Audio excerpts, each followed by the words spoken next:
Olá, sejam todos bem-vindos à formação do Inova Educação Anos Iniciais da Diretoria de Ensino da região de Mauá.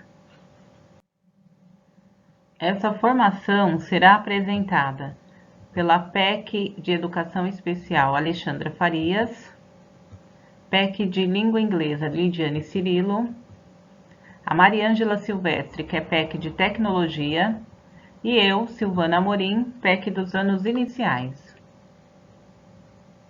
Quando os ventos de mudança sopram, umas pessoas levantam barreiras, outras constroem moinhos de vento. Érico Veríssimo. Contextualização. A formação proposta tem a finalidade de fortalecer as ações dos educadores nos componentes de língua inglesa, tecnologia e inovação e projeto de convivência que integram o Inova nos anos iniciais, contribuindo para garantir o desenvolvimento da aprendizagem de todos os estudantes em uma perspectiva inclusiva.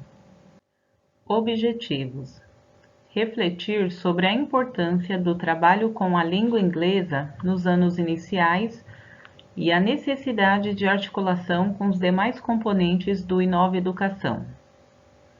Compreender as competências na aprendizagem socioemocional e seu desenvolvimento no projeto de convivência, proporcionar aos educadores uma experiência prático-reflexiva sobre rotinas e estratégias para maximizar a motivação e o engajamento dos estudantes durante as aulas de língua inglesa.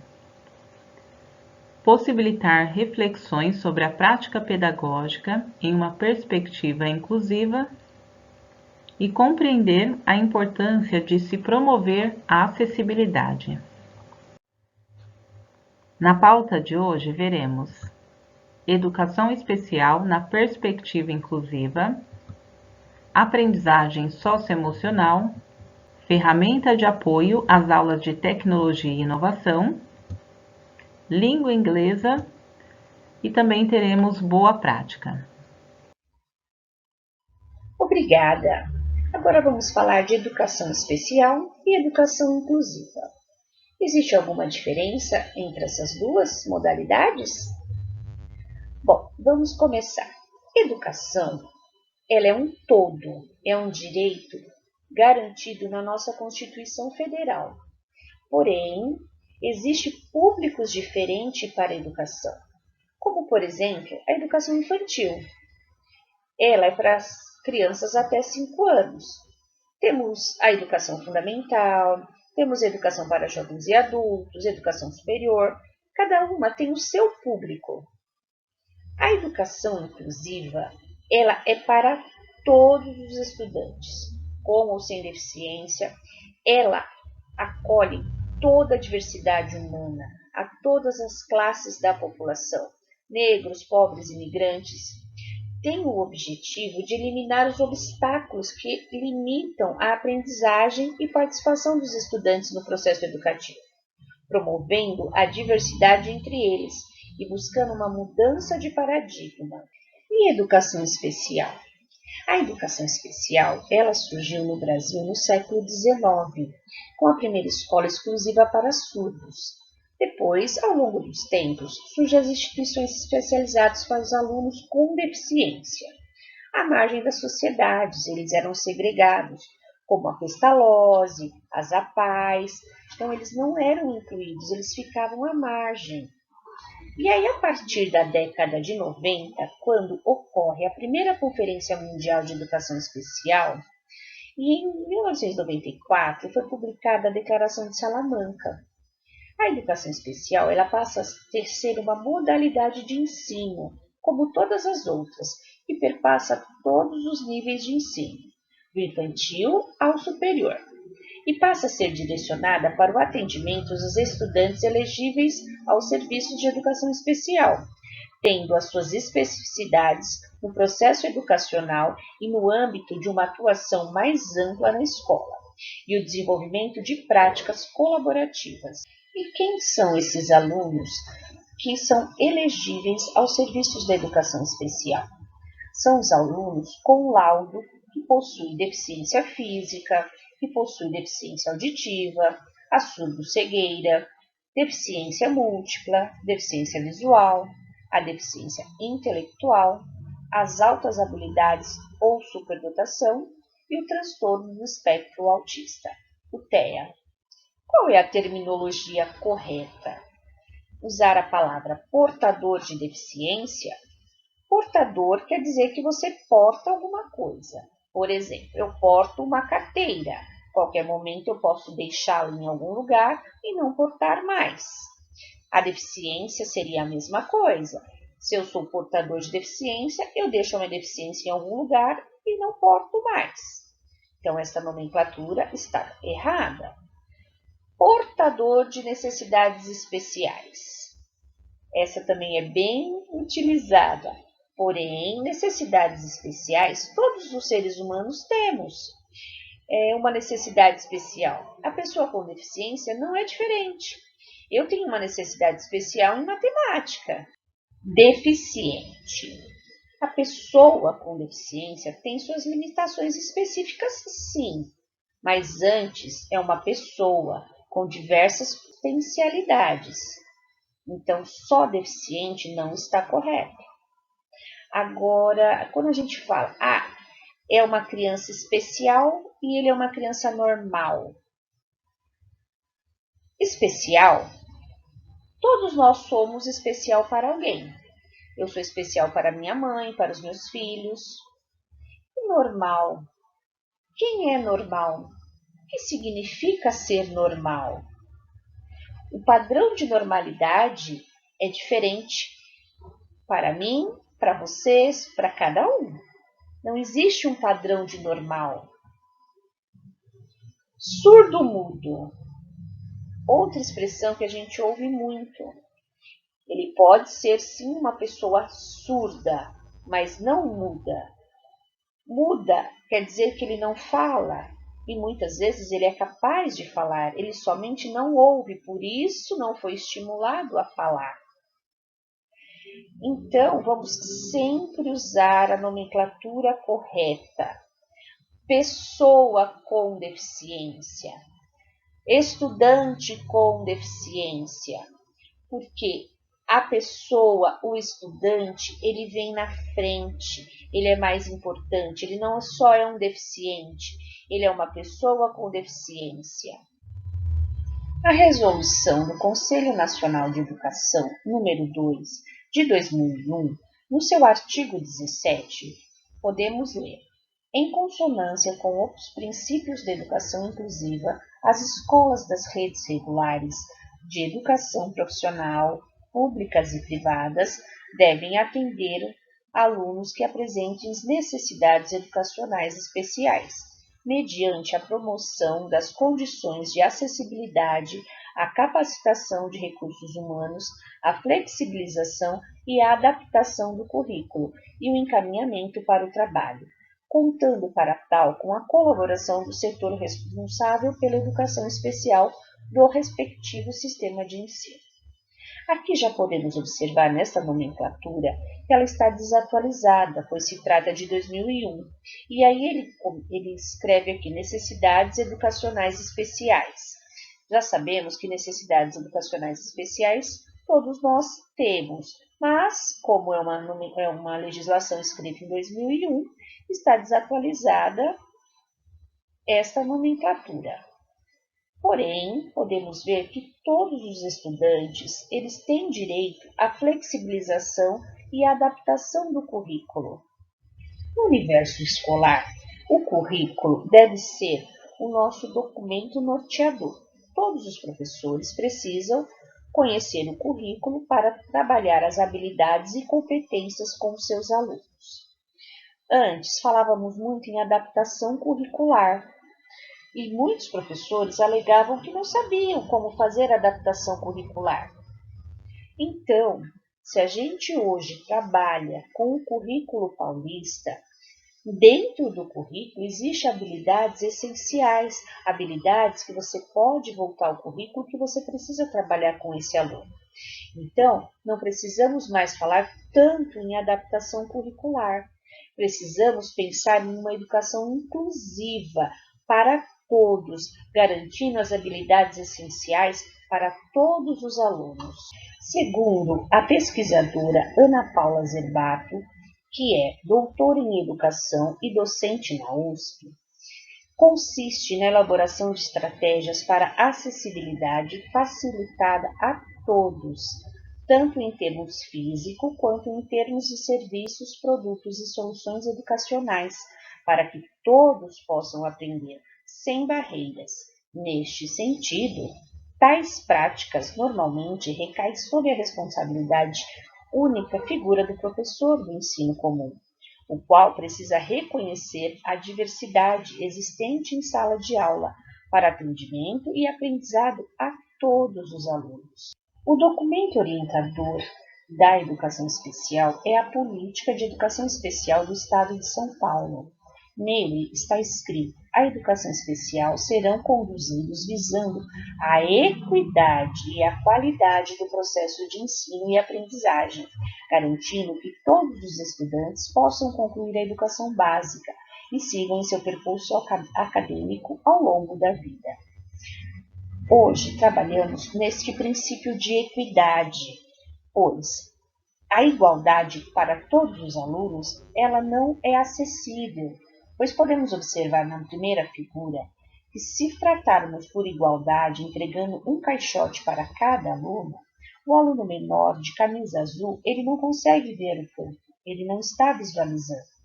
Porém, se estamos usando o princípio da equidade, que quer dizer de um julgamento justo, ser justo com este aluno, ele está com 2 caixotes na segunda figura, porém ele consegue visualizar o campo. Então, é um princípio que precisa ser aplicado dentro da sala de aula, de tratar o aluno com deficiência com equidade. Agora, neste momento, vamos fazer um estudo de caso de um aluno estudante com TEA, transtorno do espectro autista.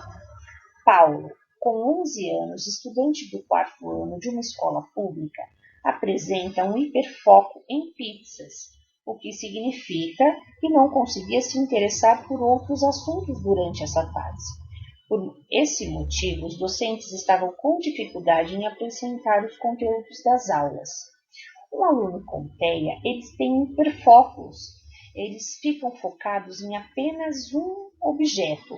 Pode ser dinossauros, trens, carros. No caso de Paulo, ele tinha um hiperfoco em pizzas.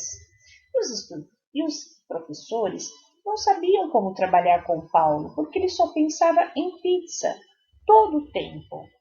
E agora, o que eles devem fazer? Como devemos trabalhar com um estudante que tem hiperfoco em determinados assuntos?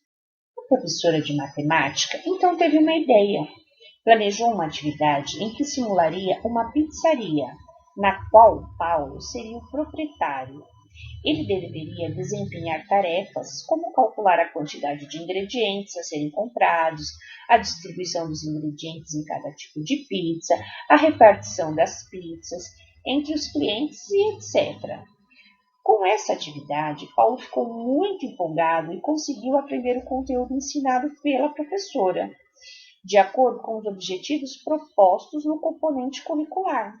E para que o professor possa envolver todos os estudantes nesta atividade, pode-se criar o papel de proprietário, fazendo a troca de turnos da atividade, estimulando a participação de Paulo em atividades de grupo, com interação. Cada uma das diferentes tarefas fica sob responsabilidade de diferentes estudantes. Ainda, essa atividade pode ser apresentada em determinados momentos somente para Paulo, como forma de flexibilização das atividades, para atingir os objetivos comuns da turma. Obrigada pela atenção de todos e passo a palavra. Obrigada.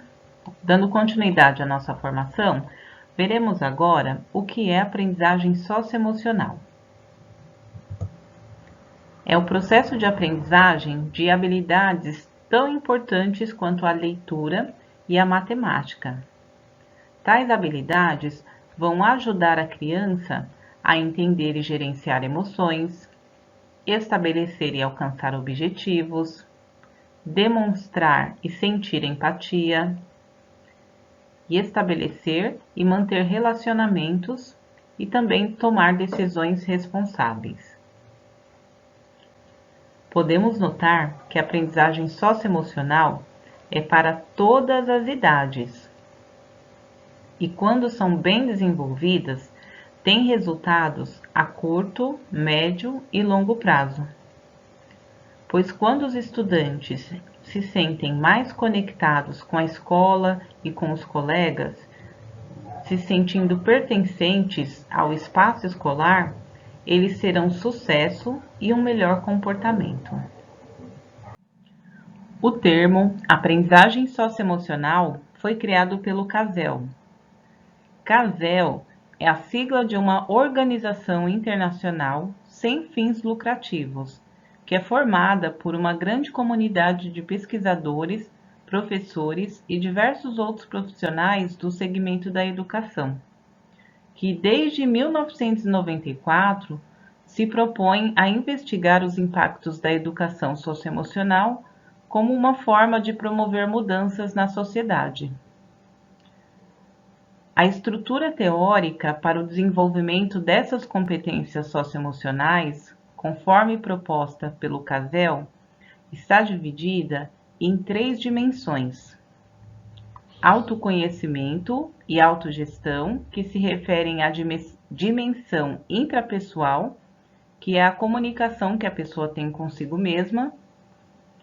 Já na dimensão interpessoal, que corresponde à maneira com que nos relacionamos com os outros, temos a consciência social e habilidades de relacionamento e a tomada de decisões, que perpassa as dimensões intra e interpessoal. Veremos agora como as 5 competências estão relacionadas no material Currículo em Ação, projeto de convivência. A primeira é o autoconhecimento, que é a capacidade de identificar as próprias emoções e os próprios sentimentos e como eles influenciam nosso comportamento no dia a dia. Essa competência ajuda a reconhecer os pontos fortes e fracos dos estudantes. Ela foi trabalhada na unidade 1, no primeiro bimestre, em habilidades para aprender, onde os estudantes aprenderam a escutar de modo eficaz, focar a atenção, falar consigo mesmo, a serem mais assertivos e planejar para aprender. Também foi desenvolvido o autoconhecimento na unidade 2 do segundo bimestre, que trabalhou a empatia. Lá, os estudantes aprenderam a identificar e entender os seus sentimentos e emoções. E agora, no terceiro bimestre, na unidade 3, em lidando com as emoções, eles estão aprendendo a reconhecer sentimentos intensos e nomeá-los. Lembrando que nos 4º e 5º anos, as unidades empatia e habilidades para aprender são uma única unidade. Autorregulação é a capacidade de gerir de forma eficiente os próprios comportamentos, pensamentos e emoções. Essa competência beneficia a redução do estresse, da raiva e outros sentimentos intensos. E ela é desenvolvida nos exercícios para o cérebro, que estão no material do 1º ao 3º ano, logo na introdução da aula, e inclui brincadeiras que aumentam a atenção dos estudantes, desenvolvendo assim habilidades de função executiva. Na unidade Habilidades para Aprender e Lidando com as Emoções, os estudantes também desenvolvem a autorregulação de suas ações e comportamentos. A consciência social, ela pode ser definida como a capacidade que uma pessoa tem de perceber a sociedade ao seu redor. Elas conseguem ter empatia e cuidar do próximo, entender as suas dificuldades físicas, sociais e se colocar no lugar do outro, numa forma que identifique e respeite a sua origem. Dessa forma, a consciência social ela vai ajudar a disseminar o respeito e a inclusão desde cedo. E essa competência ela é desenvolvida na unidade empatia, que permite que os estudantes identifiquem o sentimento dos outros, percebam e compreendam as diferentes perspectivas, e também na última unidade do material em resoluções de problemas, ao pensar nas múltiplas soluções, nas consequências e na escolha da melhor solução. Habilidades de relacionamento. É a capacidade para estabelecer e manter relacionamentos saudáveis. Ao desenvolver essa competência, a criança consegue condições para criar e manter vínculos afetivos, bem como circular e interagir em diversos ambientes e grupos de uma forma saudável e positiva. Essa habilidade gera benefícios para a comunicação, o gerenciamento de conflitos, cooperação, colaboração, entre outros. E ela pode ser desenvolvida nas aulas da unidade de empatia e resolução de problemas, que além do objetivo de desenvolver nos estudantes habilidades de resolver problemas de forma segura e respeitosa, tem também o objetivo de desenvolver habilidades para fazer e manter amizades.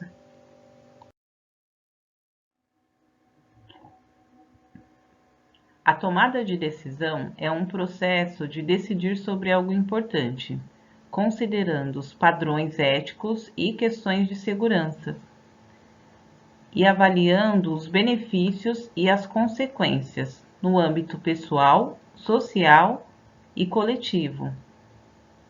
Essa competência é desenvolvida na unidade de empatia, lidando com as emoções, que vai oferecer estratégias de quais ações os estudantes podem tomar mediante um sentimento intenso, na resolução de problemas, em que eles aprendem, em uma das etapas, a pensar em soluções, nas consequências e a fazerem escolhas.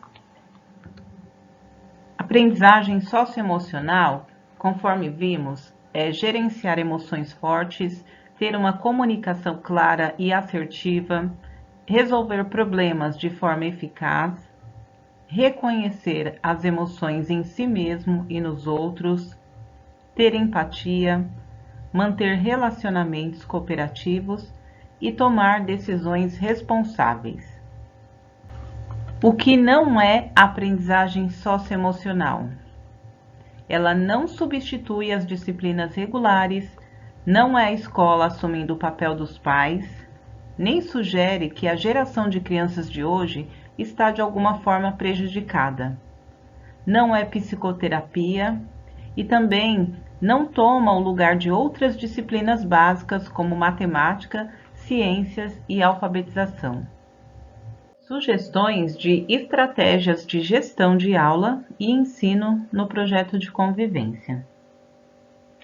Organizar os estudantes em duplas, cabendo ao professor a melhor estratégia dessa organização.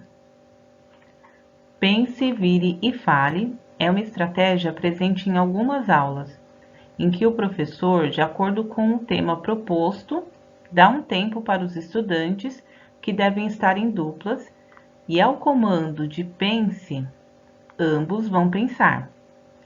No comando vire, uma criança vira para a outra, onde uma é ouvinte, que deve fazer uma concha com as mãos no ouvido, e a outra é falante. O professor determina quanto tempo será disponibilizado para essa fala e esse ouvinte. E inicia a fala com o comando de já. Ao comando de pare, os falantes param de falar e ocorre a troca dos falantes para os ouvintes. É importante também chamar os estudantes de modo aleatório ou de modo voluntário para compartilhar suas respostas. Preste atenção nos sinais não verbais e nas respostas não verbais. Essas respostas pode ocorrer, por exemplo, quando você, professor, chama um estudante para compartilhar ideias. Você pode sugerir, conforme consta no material, por exemplo, que aqueles que concordam com a ideia ou opinião de quem está compartilhando com a turma, coloque o dedo no nariz. Se você, professor, perceber, de acordo com a ideia, que há estudantes que discordam, pode chamar eles para se expressarem, mas caso haja uma recusa, não obrigue a participação.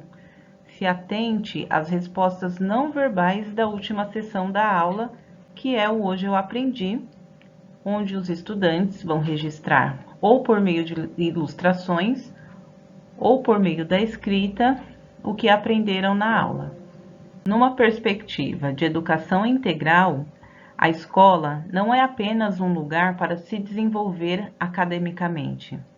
É um lugar para se desenvolver como pessoa.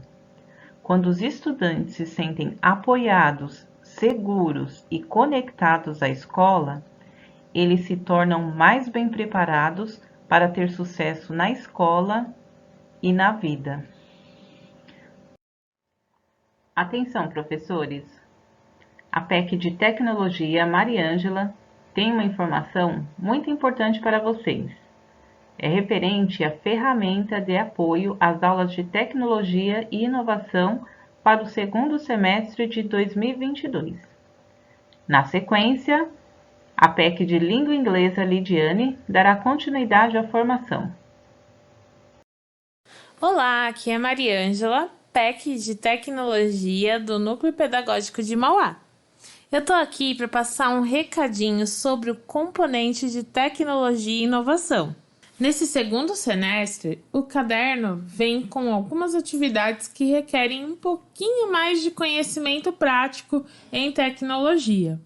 Para ajudá-los na questão de tecnologia nessas aulas, professor, nós fizemos um Classroom em que nós orientamos cada sequência atividade do 1º até o 5º ano. Para acessar, basta você entrar com o seu e-mail institucional, entrar no Classroom e inserir o código que está aqui na tela. Lembrando que nós também possuímos um Classroom específico de tecnologia voltado para os ProAtex e também professores de tecnologia, mas vocês também podem acessá-los. Em ambos os Classrooms, nós damos dicas de tutoriais que podem auxiliá-los durante as aulas. Se você, professor, não tiver o acesso ao Classroom, nós também fizemos essa página dentro do Google Sites em que você também pode acessar esses materiais. Porém, para realizar os comentários, peço que vocês adicionem a sala do Classroom. Qualquer dúvida, entre em contato com o Núcleo Pedagógico. Muito obrigada. Continuamos a nossa formação de hoje, agora com foco no componente de língua inglesa e com propostas de explorarmos ainda mais os materiais adotados pela rede e de incentivar a criação de hábitos mentais nos nossos estudantes. Sobre explorar o material adotado, trouxemos informações que constam nos livros Brick by Brick e Hello Kids para reforçar a necessidade e a importância de estudar e retomar as orientações pedagógicas e de planejamento que estão disponíveis nos comandos para os professores, comandos e sugestões de roteiros de aula elaborados pensando na otimização do tempo, nas possibilidades do material e na autonomia do professor. Além dos comandos e sugestões dos materiais complementares, também está disponível nos livros do professor os cronogramas anuais dos livros. Assim, o professor pode verificar e ajustar suas aulas a fim de contemplar todas as unidades dos livros dentro do ano letivo corrente. Além de explorar a totalidade dos materiais disponíveis, é importante identificar se nas estratégias adotadas em sala de aula não só no componente de língua inglesa, mas em todos os componentes, se estamos proporcionando momentos que permitam que nossos estudantes avancem nos níveis de cognição, seguindo a taxonomia de Bloom, por exemplo. Há uma tendência de explorarmos ao máximo os níveis de lembrar e entender, e deixarmos para momentos de avaliação o criar e o analisar, por exemplo. A proposta aqui é sugerir momentos em que, além de conhecer, listar, classificar, nossos estudantes possam também, ao longo das aulas do bimestre, executar, desconstruir e colaborar. Pensando então em explorar outros níveis de compreensão desse processo, trazemos a proposta do uso recorrente de rotinas de pensamento, como um modo de incentivar e aprofundar a compreensão dos nossos estudantes sobre o objeto de conhecimento em questão. Nesse caso, e pensando em língua inglesa, como se ensina a compreender? Como se aprende a incentivar o pensamento? Como criar hábitos de raciocínio nas nossas aulas? Para apoiar a nossa formação de hoje, além dos materiais desenvolvidos por profissionais convidados da EFAP, temos o site AtiveEdu com conteúdos voltados para a aprendizagem visível e que legendou o trecho do vídeo que veremos agora sobre rotinas de pensamento.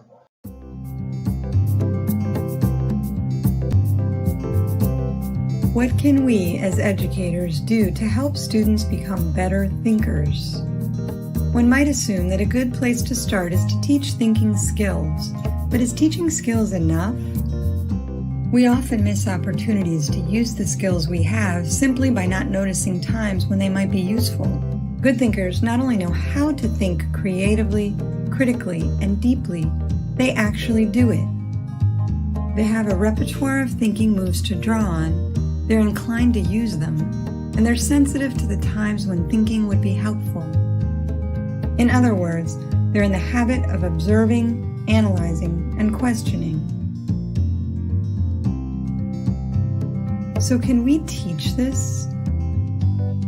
Researcher educators at Project Zero have been exploring this question for many years and think the answer is yes. The thinking routines they have developed as part of their research invite learners of any age to be close observers, to organize their ideas, to reason carefully, and to reflect on how they're making sense of things. These routines are flexible enough to be used to engage learners with any artifact, system, or concept, including their own thought processes. O vídeo na íntegra e o link dos materiais utilizados na formação de hoje estão disponíveis nas referências para consulta e estudo. O site AtiveEdu, dentre outras fontes, listam inúmeras rotinas de pensamento que podem ser utilizadas para incentivar nossos estudantes.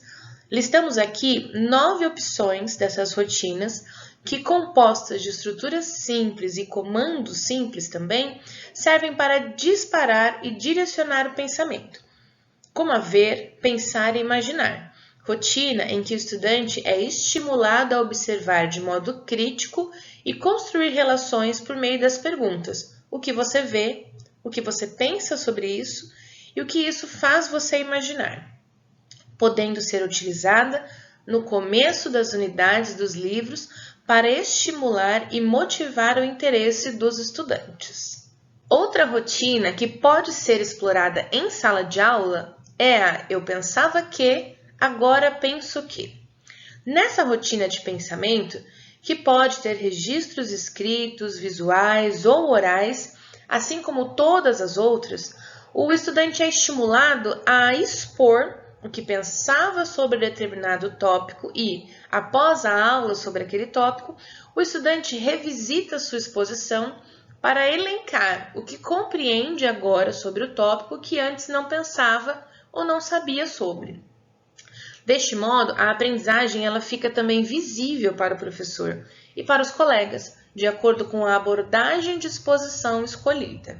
A rotina Zoom, descrever, inferir e interpretar, também é facilmente adaptável para as aulas de língua inglesa e veremos agora na prática como ela funciona.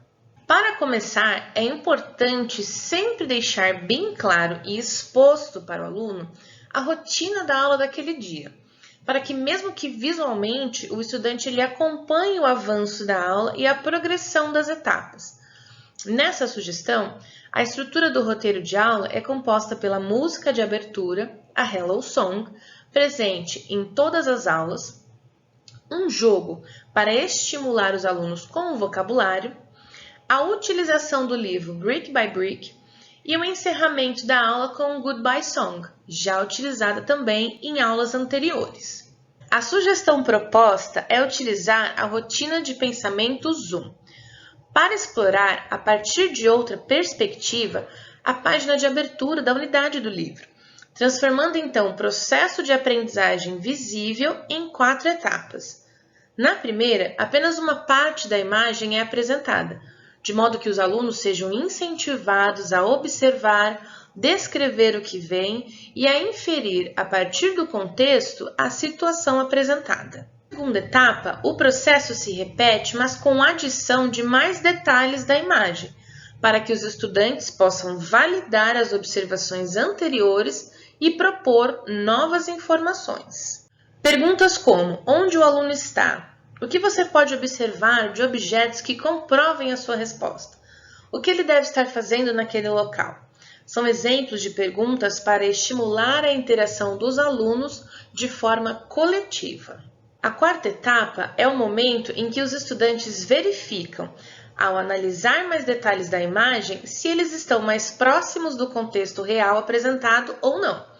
Se o aluno está de fato na sala de aula, se ele está pedindo ajuda ao professor ou respondendo uma questão, se está procurando ou devolvendo algo, entre outras possibilidades que vão aparecer.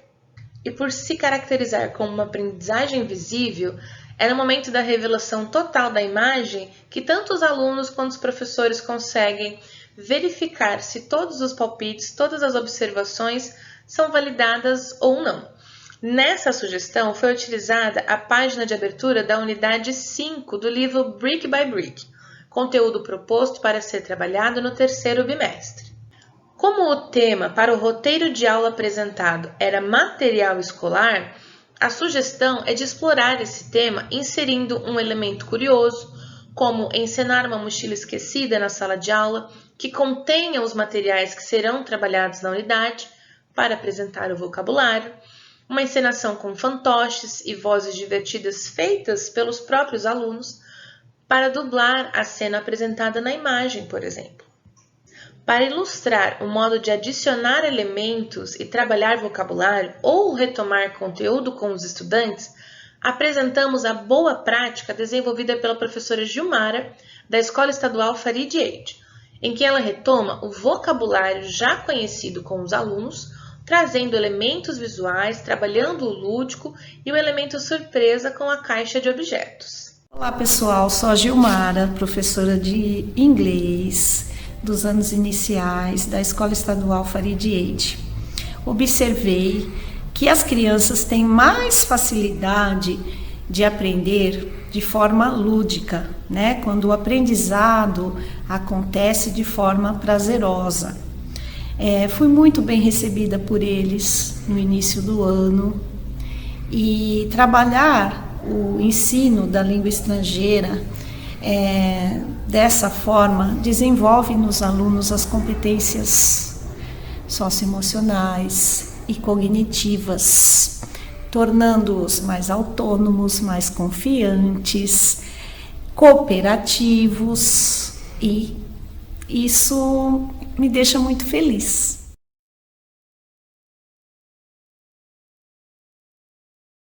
Let's try to say in English, okay, class? Okay. So people, what is this?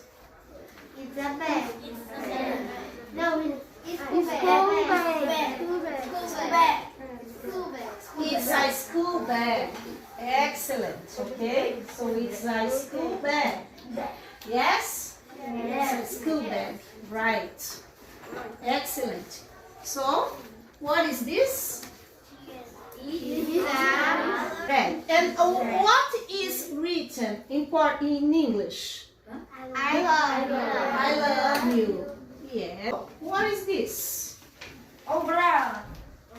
Umbrella. So it's an umbrella. It's an umbrella. Okay, what color? Crayon. Yes. It's a crayon. It's a crayon. It's very nice, people.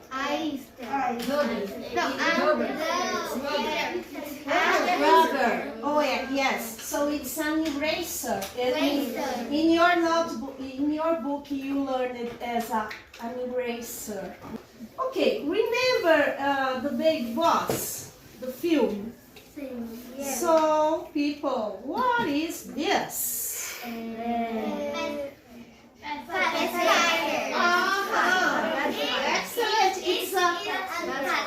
It's a pacifier. Yes, big. What is this?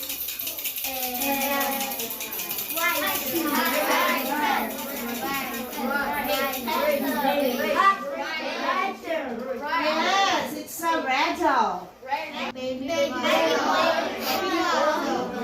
it's a baby bottle. Okay, it's a baby bottle. Okay, and what is this? It's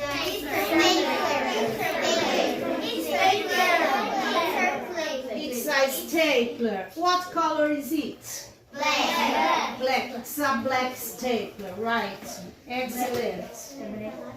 Agradeço a gentileza da professora Gilmara de registrar e enviar sua prática, pois podemos então ilustrar outros modos de incentivar os alunos e explorar o material. Deixo aqui o convite para que outros professores que também estejam desenvolvendo boas práticas em suas aulas, que as compartilhem conosco. E para finalizar nossa proposta de exploração do material e incentivo do uso das rotinas de pensamento nas aulas de língua inglesa, sugerimos que utilizem a rotina de pensamento Zoom para explorar as unidades previstas para o quarto bimestre, que tratam do tema alimentos. E fica aqui nossa pergunta: que elemento curioso ou surpresa você adicionaria para o roteiro dessa aula? Agradeço a companhia de vocês, me coloco à disposição e passo a palavra. Desejamos a todos um excelente trabalho e deixamos aqui as referências utilizadas nessa formação.